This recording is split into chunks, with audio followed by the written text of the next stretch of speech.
आई बच्चों, Calcutta university BA BSc BCom honours and general में से बहुत सारे स्टूडेंट का रजिस्ट्रेशन जो कैंसिल होने जा रहा था, क्या वो अब नहीं होगा? कलकत्ता यूनिवर्सिटी ने आप लोगों के लिए नोटिस दी है। क्या रजिस्ट्रेशन कैंसिल होने से बच जाएगा? ये आप लोगों को बहुत इंपॉर्टेंट हो जाता है वीडियो सुनना। और प्लीज यदि आपका ऐसा केस नहीं है तो अपना दोस्तों तक जरूर शेयर करिए और आप भी सुनिए ताकि आप बता पाओ ठीक से। बहुत इंपॉर्टेंट वीडियो हो जाता है, पूरा वीडियो को ठीक से सुनिएगा।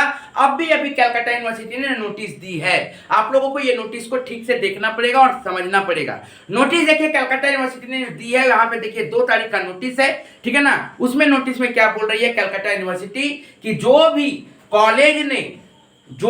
कॉलेज ने यदि इंटरनल असेसमेंट, ट्यूटोरियल या फिर प्रैक्टिकल एग्जाम में 0 या फिर कोई मार्क्स कम यदि ऐसा दिया हुआ है तो यूनिवर्सिटी बोल रही है कॉलेज लोग को कि ऑनलाइन पोर्टल में उसको रेक्टिफाई करके करेक्शन कर दिया जाए। मतलब एक हिंट दे रही है कि कुछ यदि मार्क्स बढ़ सकता है तो मार्क्स बढ़ाया जाए। आया बात में, क्योंकि बहुत सारे कोई एग्जाम में एब्सेंट भी किए हैं उन लोगों के लिए, या फिर 0 दिया गया किसी को उससे लोगों के लिए, तो ये सब केस में कुछ मार्क्स को इंक्रीज यदि हो सकता है रेक्टिफाई किया जाए।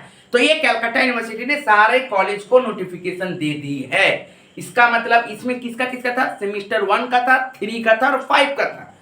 सेमिस्टर 1 वाले बच्चों लोग के लिए बोला गया, सेमिस्टर 3 के और सेमिस्टर 5 के, ठीक है ना, उन लोगों के लिए बोला गया है, ठीक है। सभी बीए बीएससी बीकॉम सीबीसीएस वाले लोग के लिए, सीसीएफ के लिए ये वीडियो नहीं है, प्लीज रिजेक्ट करिए, आपको नहीं देखना है। सीसीएफ वाले कोई वीडियो नहीं देखेंगे इस वाला, ये सिर्फ सीबीसीएस स्टूडेंट के लिए फॉलो किया गया है, ठीक है बाबू। तो ये बात अब देखिए, बात को समझिए। यहां तक यदि हो गया तो क्या सर कलकत्ता यूनिवर्सिटी आप लोगों का रजिस्ट्रेशन कैंसिल नहीं करेगी क्या? लेकिन बाबू आप लोगों को ये क्वेश्चन समझने के पहले आप लोगों को ये जानना पड़ेगा, ये जो बोला गया है ये एक्सटर्नल एग्जाम के लिए नहीं बोला गया है। ये किसके लिए बोला गया है? ये बोला गया है इंटरनल, ट्यूटोरियल, प्रैक्टिकल एग्जाम के लिए। और सप्ली कहाँ लगता है मैक्सिमम स्टूडेंट लोग का? एक्सटर्नल में, मतलब जो बाहर आप लोग एग्जाम देके जाते हो। तो नियम क्या है? नियम है कि यदि कोई बच्चा 5 साल के अंदर में अपना डिग्री को यदि कंप्लीट नहीं कर पा रहा है, मतलब अपना रिजल्ट को यदि 6 सेमिस्टर में एक भी सेमिस्टर में सप्ली नहीं रखे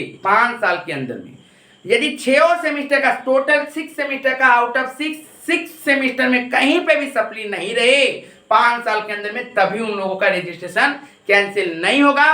यदि 5 साल क्रॉस हो गया और फिर भी सप्ली रह गया तो उनको रजिस्ट्रेशन कैंसिल किया जा सकता है, ठीक है। अब मैं आप लोगों को बताऊंगा कि यूनिवर्सिटी के साथ आप लोगों को क्या संवाद करना है, क्या डायलॉग करना है और क्या कुछ हो सकता है, आप लोगों को क्या स्टेप उठाना पड़ेगा। जैसे कि आप लोगों के लिए मैंने पहले ही वीडियो बनाया था रजिस्ट्रेशन कैंसिल को लेके, जिसमें मैंने बताया था कि 2019 के जो बैच के हैं, 2018 के जो बैच के हैं, उन लोगों का इस साल 19 वाले बैच लोग का इस साल क्या हो जाएगा, रजिस्ट्रेशन कैंसिल होने का हाईली चांसेस है, क्योंकि 2018 का 2023 में रजिस्ट्रेशन कैंसिल हुआ है कुछ का, ठीक है। इसका मतलब सर आप ये कहना चाहते हैं कि 2019 वाला जो बैच का स्टूडेंट है, मतलब 2019 में जो फर्स्ट टाइम कॉलेज में एडमिशन लिखवाया था फर्स्ट सेमेस्टर में, उन लोगों का 2024 जुलाई तक का जो रिजल्ट निकला है सेमेस्टर 6 सेमेस्टर 5 सबका, ठीक है ना, वहां तक उन लोगों को कोई सप्ली नहीं रहना चाहिए। एक इसमें कंडीशन यही है कि यदि मान लीजिए बीकॉम वाले का सेमेस्टर 5 का अभी तक रिव्यू का रिजल्ट नहीं आया है, यदि रिव्यू और एफएसआई का रिजल्ट पॉजिटिव आ जाता है तो अच्छा बात है। यदि सेमेस्टर 6 में किसी का सप्ली आया है, एफएसआई लगा हुआ है, वो यदि मारेंगे और उसका यदि रिजल्ट पॉजिटिव आ जाएगा तो अच्छा बात है। लेकिन ये सब को छोड़ के यदि सप्ली रह जाता है तो फिर आप लोगों का रजिस्ट्रेशन कैंसिल। तो आप लोगों को करना क्या पड़ेगा सर? इसके बाद आप लोगों को क्या करना पड़ेगा, और कलकत्ता यूनिवर्सिटी की क्या एक्सटर्नल के लिए भी कुछ करने जा रही है। सबसे पहले मैं ये बता दूं कि आप लोग यदि रिजल्ट लीजिएगा तो यदि आप लोगों का एफएसआई होता है तो आप लोग एफएसआई कॉलेज को बोलिएगा कर देने के लिए आपके बिहाफ में। उसके बाद आप लोगों को एक चीज मैं बता दूं कि कलकत्ता यूनिवर्सिटी के पास ना जाके पहले कॉलेज में आप लोग अपना प्रिंसिपल और एचओडी से बात कीजिएगा। यदि वो लोग लेटर लिख के बोले देने के लिए या फिर कोई साइन करके बोले देने के लिए कि हम लोग बात करेंगे यूनिवर्सिटी में, तो अच्छा बात है, ठीक है ना। उन लोगों से पहले डिस्कशन करिएगा कि क्या ऐसा हो सकता है, कोई चांसेस है, क्योंकि इस बार 2024 में 500 स्टूडेंट ऐसे हैं जिनका रजिस्ट्रेशन कैंसिल होने जा रहा है, ठीक है ना, जो कि 2023 में बहुत कम था, ठीक है ना, बहुत कम काउंटिंग था, लेकिन इस साल बहुत ज़्यादा है और 2025 में तो और ज़्यादा रहेगा, ठीक है ना। तो आप लोगों को ये मैं बात बता दूं, तो पहले यूनिवर्सिटी के पहले आप लोग कॉलेज में जाके ये डिस्कस करिए। उसके बाद प्लीज़ आप लोग एक लेटर लेके एक कलकत्ता यूनिवर्सिटी के पास जा सकते हो, रिक्वेस्ट कर सकते हो। यदि कलकत्ता यूनिवर्सिटी मानी तो अच्छा बात है, नहीं तो यहाँ पे कलकत्ता यूनिवर्सिटी का कोई गलती नहीं है, वो नहीं भी मानेगी तो आप लोग कुछ नहीं कर पाओगे, क्योंकि कलकत्ता यूनिवर्सिटी ने पहले ही अपना नोटिफिकेशन में दे दिया 2017 का नोटिफिकेशन, जब new semester new CBSE system आ रहा था तभी से बता दिया गया था, और उन लोगों का फिर कुछ नहीं कर सकते। फिर भी यदि आप लोगों के पास 0.1% यदि चांसेस है, यदि उम्मीद है, तो कलकत्ता यूनिवर्सिटी से ही उम्मीद है। तो आप लोग कलकत्ता यूनिवर्सिटी के बाद भीड़ नहीं लगाना है, अकेले अकेले जाके कोई इस दिन कोई मंगलवार कोई सोमवार ऐसे करके जाके, भीड़ नहीं, कोई हल्ला चिल्ला नहीं, आराम से भद्रभावे जैसे बात किया जाता है वैसे बात कीजिएगा। यदि कलकत्ता यूनिवर्सिटी आप लोगों को समझ पाई, आप लोगों का प्रॉब्लम को समझ पाई, तो कलकत्ता यूनिवर्सिटी चाहेगी तो मीटिंग करके आप लोगों के लिए वो कुछ कर सकती है। लेकिन यहाँ पे कलकत्ता यूनिवर्सिटी का कोई गलती नहीं रहेगा, आप लोगों को अब जो हो गया सो हो गया। कलकत्ता यूनिवर्सिटी यहाँ पे मतलब ये नहीं बोल सकते हो कि आपका ये चीज़ करना पड़ेगा, आप फोर्स नहीं कर सकते हो किसी को, ठीक है। आप लोग एक रिक्वेस्ट ही कर सकते हो, तो रिक्वेस्ट का प्रोसेस ही अपना सकते हो।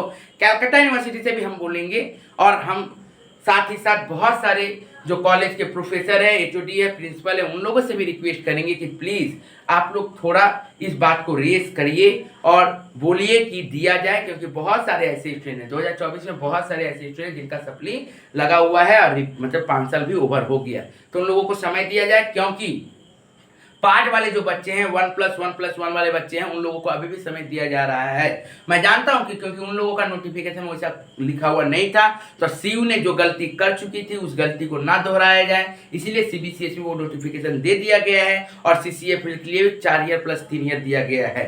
ये सब जानते हैं, लेकिन फिर भी यदि कलकत्ता यूनिवर्सिटी कुछ करे, या फिर यदि रिव्यू और FSI कुछ दे रहा है तो उसी में यदि पास मार्क्स दे दे तो वो भी चलेगा। बच्चे को किसी तरह से 5 साल उसका करियर बचाना है, यदि कुछ हो सकता है तो आप लोग प्लीज़ सभी प्रिंसिपल से रिक्वेस्ट करेंगे कि आप लोग भी थोड़ा कोई बात रेज कीजिए। स्टूडेंट से अच्छा होगा कि आप ही लोग यदि उठाइएगा तो ज़्यादा अच्छा होगा। हाँ, ये भी हम जानते हैं कि सिर्फ 2019 का ये बात नहीं है, यदि करना पड़ेगा तो कॉलेज यूनिवर्सिटी को 2018 वाले लोग को भी समय देना पड़ेगा और 2017 वाले लोग को भी समय देना पड़ेगा, क्योंकि मेरे आँख के सामने एक स्टूडेंट का फ्रेंड के साथ ऐसा हुआ था, जिनका 2018 का मतलब बैच के थे, कुछ कारणों के कारण उन्होंने ऑनलाइन एग्जाम भी नहीं दे पाया था और बहुत सारा प्रॉब्लम हुआ था, तो उन्होंने 2023 तक वो एग्ज़ाम को क्लियर नहीं कर पाए थे और उनका रजिस्ट्रेशन कैंसिल हो गया था। तो ऐसा भी हुआ है, तो प्लीज़ कलकत्ता यूनिवर्सिटी को बोलेंगे समय दीजिए, चांस दीजिए, एक अटेम्प्ट दीजिए कम से कम, और यदि मार्क्स नहीं तो FSI रिव्यू में ही बढ़वा दीजिए। रिव्यू तो होता नहीं है, FSI में यदि बढ़वाने का है तो बढ़वा दीजिए, नंबर देखिए यदि हो सकता है तो। जैसे आप लोगों ने 6 सेमेस्टर का रिजल्ट में किया है, नंबर थोड़ा खोल के दिया है, यदि FSI में भी यदि नंबर थोड़ा खोल के देंगे तो हो सकता है, ठीक है। देखिए क्या होता है, एक्सेप्ट करिए, भगवान दुआ करिए कि कलकत्ता यूनिवर्सिटी कुछ अच्छा डिसीजन ले, और आप लोग भी सर से, प्रिंसिपल से, HOD से बात करिए, जैसे रिजल्ट लेने जाइएगा। यदि कुछ अच्छा होता है तो अच्छा बात है, नहीं तो फिर यहाँ पे कुछ करने का नहीं है, वो अपना सब कुछ रूल्स और गाइडलाइन से चल रहा है। Thank you.